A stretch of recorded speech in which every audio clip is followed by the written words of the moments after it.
Hey. So yeah, at the moment I do feel a certain amount of fear, but you know, courage is going to places where you don't want to go. It's just a place I don't really want to be, but you got to be brave and you got to go out and do it. Now, a lot of survival is all about preparedness and knowledge, so the more you know about the area, the better.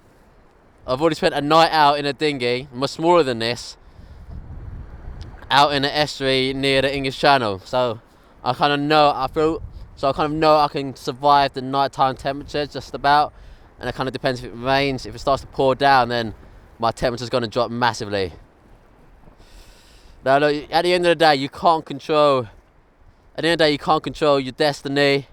You can kind of try to affect the outcome by some positive actions. Now, when you're out at sea, you never know how long you're going to be out here for. You never know if you're going to be rescued or not. Could be hours, could be days, could be weeks, could be over a year even.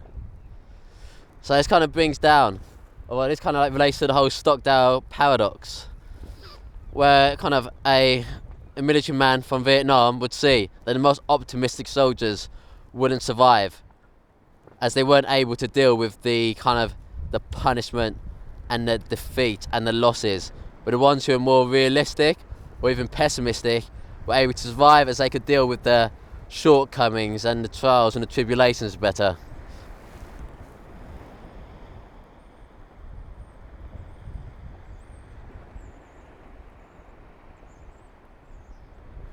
Now,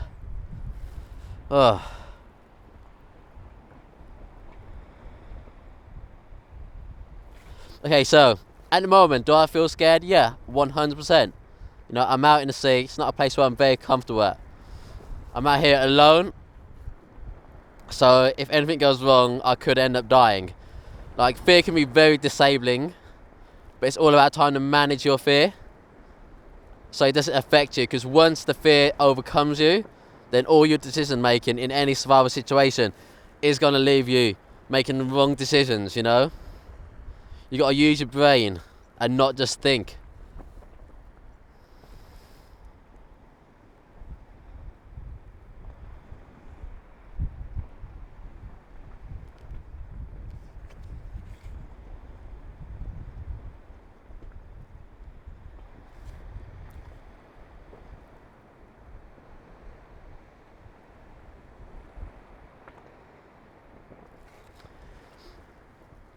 Like, kind of being at sea is all about balance, you know?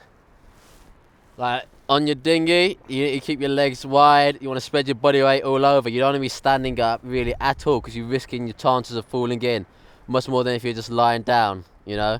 Survival is all about being lazy a lot of the time. You got to save your energy for when you actually need it, you know? If I see a boat, you want to go to a boat.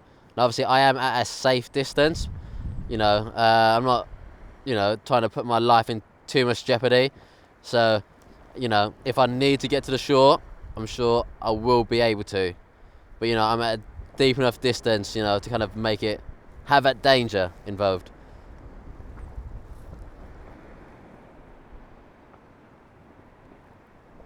You know, it's all about balance out here, like weighing the scale, like a ballerina on their toes. You know, you gotta kind of become one with the waves and the swells, because it's going to be constantly moving.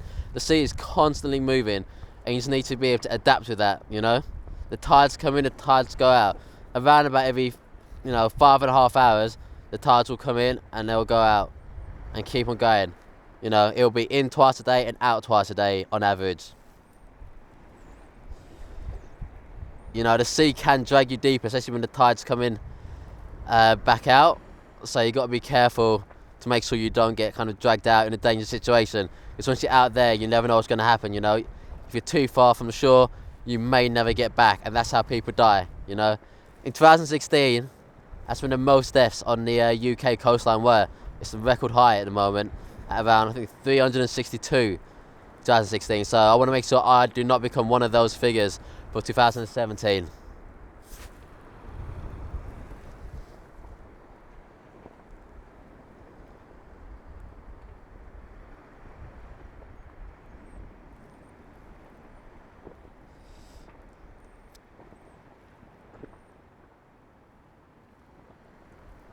Like if you're out on a dinghy in calm weather, you might bob around for a few hours, but you know you can drift as far as 2 knots.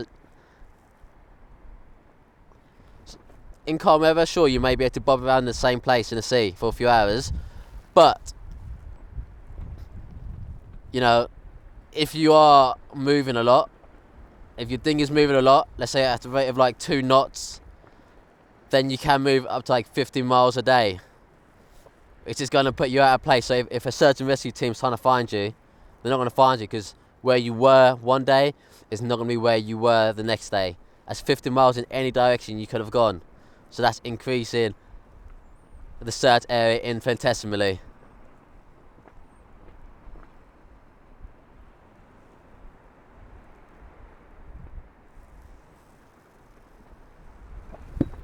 Well, that's a bit of a swell there. Oh, okay, that was a bit of a swell. Okay. I'm not a fan of these swells at the moment. He's kind of pushing my dinghy way too high and very unsteady.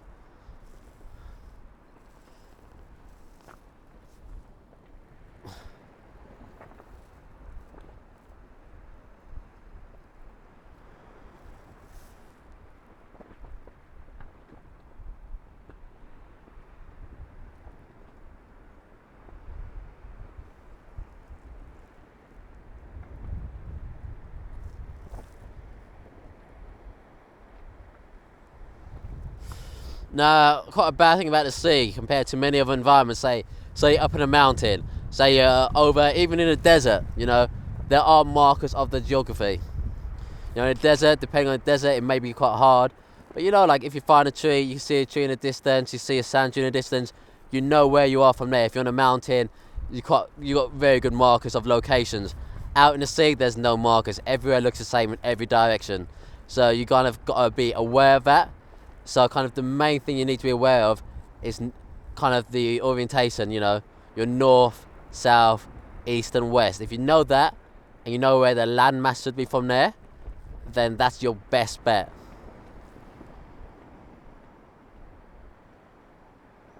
Like, it's literally hopeless to try to fight, you know, the sea. You know, the tide's going in and out, you can't fight it.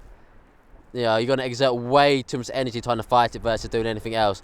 So you kind of want to be very careful and not waste energy, because, you know, if you start burning too much energy out in the sea, you're going to end up just burning yourself out, and you're going to get exhausted faster, you're going to survive longer. You know, survivor's lazy. The lazier you are, the longer you survive. That's not an exact rule, but, you know, the least you want to expend the least energy as possible, slow down your metabolism and go from there.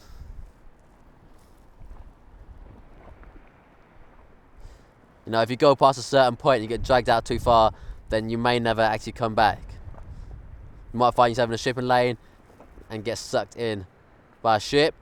You might find yourself in a wave or a swell that's too high and you could end up dying.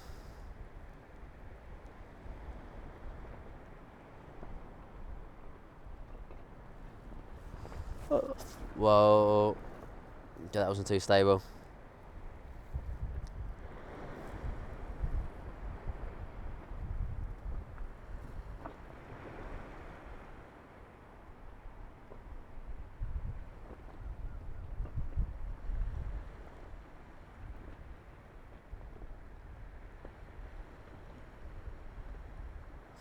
Okay, so to keep a certain gear out here dry, I want to utilise an old method used by soldiers in, you know, World War II. You know, to keep the muzzles of their rifles dry, they would often use condoms. So I'm going to be doing that. I'm going to have to be careful for them not to tear, as condoms are quite weak.